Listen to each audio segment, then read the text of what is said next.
Le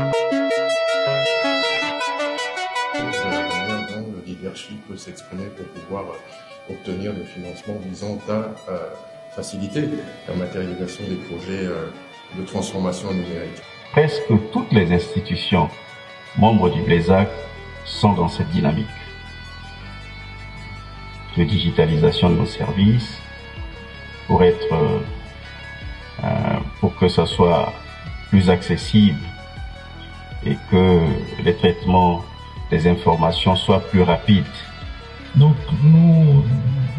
nos métiers sont déjà fortement informatisés, mais il faut les pousser vers la digitalisation qui permet de les enrichir de biométrie, d'intelligence artificielle et bien d'autres choses.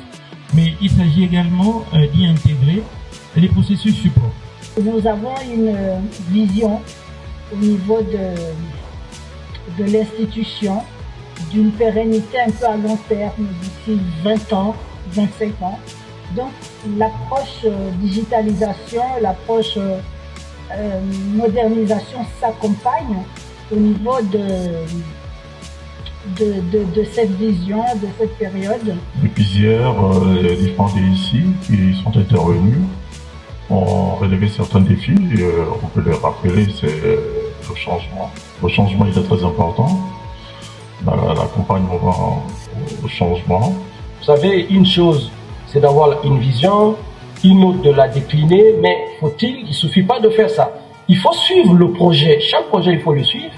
2 niveaux de suivi avaient été mis en place. Le niveau de la coordination, ce niveau-là, c'est un niveau mensuel des réunions d'évaluation présidées par le pilote numéro 1, le pilote du processus sur les DG. Nous voulons vous remercier pour votre participation, pour votre intervention. Nous n'imaginons pas toujours la charge et le poids que portent les directeurs généraux dans la conduite des institutions de sécurité sociale. Et pour une fois qu'ils sont devant nous, je voudrais vraiment que nous leur exprimons notre gratitude en les acclamant, mais vraiment de manière